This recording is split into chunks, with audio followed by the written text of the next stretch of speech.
തെരഞ്ഞെടുപ്പ് ചൂട് കടുക്കുന്നതിനിടെ പ്രചരണം ഊർജിതമാക്കി കോട്ടയം ജില്ലാ പഞ്ചായത്ത് മുണ്ടക്കയം ഡിവിഷനിലെ 3 സ്ഥാനാർത്ഥികളും LDF സ്ഥാനാർത്ഥിയായി ഡിവിഷനിൽ നിന്നും ജനവിധി തേടുന്നത് കെ രാജേഷാണ്. ഒരു തവണ ജില്ലാ പഞ്ചായത്ത് അംഗമായ കെ രാജേഷ് ഇത് 2ാം തവണയാണ് മത്സര രംഗത്ത് എത്തുന്നത്. നിലവിൽ CPIM ജില്ലാ സെക്രട്ടേറിയറ്റ് അംഗവും CI2 ജില്ലാ ജോയിന്റ് സെക്രട്ടറിയുമാണ് K Rajesh. NREG workers union ജില്ലാ secretary, Kerala plantation labour federation സംസ്ഥാന secretary, high range estate employees association secretary എന്നീ ചുമതലകളും വഹിക്കുന്നു. മുൻ ജില്ലാ പഞ്ചായത്ത് അംഗമെന്ന നിലയിലും പൊതുപ്രവർത്തകൻ എന്ന നിലയിലും തനിക്ക് സമൂഹത്തിൽ ചെയ്യുവാൻ കഴിഞ്ഞ നിരവധി വികസന പ്രവർത്തനങ്ങൾ മുൻനിർത്തി ജനങ്ങൾ തനിക്ക് അനുകൂലമായി വിധി എഴുതുമെന്ന പ്രതീക്ഷയാണ് കെ രാജേഷ് പങ്കുവെക്കുന്നത്. തികഞ്ഞ വിജയപ്രതീക്ഷയിലാണ് പ്രചരണം നടക്കുന്നതെന്നും കെ രാജേഷ് പറഞ്ഞു. കോട്ടയം ജില്ലാ പഞ്ചായത്ത് മുണ്ടക്കയം ഡിവിഷനിൽ നിന്നും ഇടതുപക്ഷ ജനാധിപത്യ മുന്നണി സ്ഥാനാർത്ഥിയായി ഞാൻ മത്സരിക്കുകയാണ്. കഴിഞ്ഞ 2 പതിറ്റാണ്ട് കാലമായി ഈ നാട്ടിൻ്റെ പൊതുപ്രവർത്തന മേഖലയിലുള്ള ആളെന്ന നിലയിൽ ഈ നാടിൻ്റെ പൊതുവായ വിഷയങ്ങളിൽ ഇടപെട്ട് പരിഹരിക്കാൻ ശ്രമിച്ചിട്ടുണ്ട്. ഭാവിയിലും നാളിതുവരെയുള്ള എൻ്റെ പ്രവർത്തനങ്ങളിൽ എന്തെങ്കിലും പോരായ്മയോ കുറവോ എന്നെ സ്നേഹിക്കുന്ന പിന്തുണയ്ക്കുന്ന ആളുകൾ ചൂണ്ടിക്കാണിക്കുന്ന പക്ഷം അതുകൂടി തിരുത്തി സ്വയം നവീകരിച്ച് ഈ നാടിൻ്റെ പൊതുപ്രവർത്തനത്തിൻ്റെ ഭാഗമാകുവാനാണ് ഞാൻ ആഗ്രഹിക്കുന്നത്.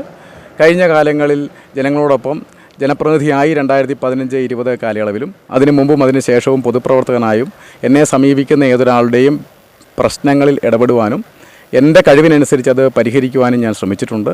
ഭാവിയിലും അത്തരം പ്രവർത്തനങ്ങൾ തുടരും. എല്ലാ വിഭാഗം ആളുകളുടെയും വിഷയങ്ങൾ ഇടപെട്ട് പരിഹരിക്കുവാൻ ഭേദചിന്തകളില്ലാതെ നിങ്ങളിൽ ഒരുവനായി പ്രവർത്തിക്കുവാൻ കഴിയും. അങ്ങനെയൊരു കൂടപ്പിറപ്പായി എന്നെ അംഗീകരിക്കണമെന്നും പിന്തുണയ്ക്കണമെന്നും ഞാൻ വിനയപൂർവ്വം അഭ്യർത്ഥിക്കുന്നു. UDF സ്ഥാനാർത്ഥിയായി മത്സരരംഗത്തുള്ളത് അഡ്വക്കേറ്റ് P. G. രാജാണ്. നിലവിൽ കോൺഗ്രസ് കാഞ്ഞിരപ്പള്ളി ബ്ലോക്ക് സെക്രട്ടറിയാണ് അഡ്വക്കേറ്റ് P. G. രാജ. തികഞ്ഞ വിജയപ്രതീക്ഷയിലാണ് താൻ മത്സര രംഗത്തുള്ളതെന്ന് G. രാജ പറയുന്നു. കാഞ്ഞിരപ്പള്ളി കോടതിയിലെ അഭിഭാഷകൻ കൂടിയായ G. രാജ് ട്രേഡ് യൂണിയൻ രംഗത്ത് INTUC ജില്ലാ വൈസ് പ്രസിഡന്റ്, അസംഘടിത തൊഴിലാളി കോൺഗ്രസ് കോട്ടയം ജില്ലാ വൈസ് പ്രസിഡന്റ്, കോട്ടയം ജില്ലാ head load and timber union INTUC secretary, high range SNDP യോഗം യൂണിയൻ സെക്രട്ടറി എന്നീ നിലകളിലും പ്രവർത്തിച്ചു വരുന്നുണ്ട്.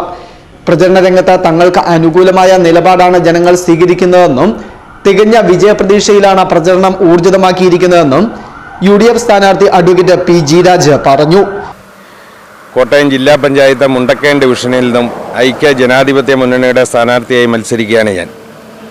ഇന്ത്യൻ നാഷണൽ കോൺഗ്രസിൻ്റെ കാഞ്ഞിരപ്പള്ളി ബ്ലോക്ക് പ്രസിഡന്റ് സ്ഥാനം വഹിച്ചു വരുന്ന ഞാൻ ഈ മുണ്ടക്കയം ജില്ലാ ഡിവിഷനിൽ നിന്നും ഒരു സ്ഥാനാർത്ഥിയായി മത്സരിക്കുമ്പോൾ കഴിഞ്ഞ 5 വർഷക്കാലം ബ്ലോക്ക് പഞ്ചായത്ത് മെമ്പറായും കാഞ്ഞിരപ്പള്ളി ബ്ലോക്ക് പഞ്ചായത്ത് വൈസ് പ്രസിഡൻ്റായും പ്രവർത്തിച്ചതിൻ്റെ ഒരു അനുഭവ സമ്പത്ത് ഒരുപാട് പ്രയോജനപ്പെടും എന്ന് ഞാൻ പ്രതീക്ഷിക്കുകയാണ്.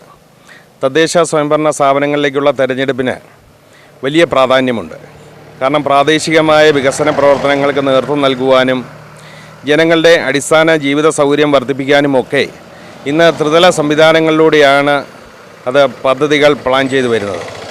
അപ്പോൾ ഈ പ്രദേശത്തെ പ്രദാനം ചെയ്യുന്ന ഒരു ജനപ്രതിനിധിയാകുവാൻ എനിക്ക് അവസരമുണ്ടായാൽ തീർച്ചയായിട്ടും മുണ്ടക്കയം ജില്ലാ ഡിവിഷനിലെ മുഴുവൻ ജനവിഭാഗങ്ങളുടെയും താല്പര്യങ്ങൾ സംരക്ഷിച്ചുകൊണ്ടും നമ്മുടെ സാധാരണക്കാരായ ജനവിഭാഗങ്ങളുടെ അടിസ്ഥാന ജനവിഭാഗങ്ങളുടെ ജീവിതം മെച്ചപ്പെടുത്തുന്നതിനും പൊതുസമൂഹത്തിന് ഒരുപാട് നന്മകൾ ഉണ്ടാകുന്ന പദ്ധതികളുമായി മുന്നോട്ട് പോകാൻ സാധിക്കും എന്ന് ഞാൻ ആത്മാർത്ഥമായി വിശ്വസിക്കുകയാണ്. ഈ തെരഞ്ഞെടുപ്പിൽ ഐക്യ ജനാധിപത്യ മുന്നണിയുടെ സ്ഥാനാർത്ഥിയായി കൈ ചിഹ്നത്തിൽ മത്സരിക്കുന്ന എന്നെ നിങ്ങൾ വൻപിച്ച ഭൂരിപക്ഷത്തോടുകൂടി ഈ ഡിവിഷനിൽ നിന്നും വിജയിപ്പിക്കണം. BJP സ്ഥാനാർത്ഥിയായി മത്സര രംഗത്തുള്ളത് ഷീബ രാജു ആണ്. നിരവധി സംഘടനകളിൽ പ്രവർത്തിച്ച പരിചയമുള്ള ഷീബ രാജു നിലവിൽ BJP കോട്ടയം ഈസ്റ്റ് ജില്ലാ സെക്രട്ടറിയാണ്. തികഞ്ഞ വിജയപ്രതീക്ഷയോടെയാണ് മത്സര രംഗത്ത് പ്രചരണം ഊർജിതമാക്കിയിരിക്കുന്നതെന്ന് ഷീബ രാജുവും പറയുന്നു. Festoon news, Mundakayam.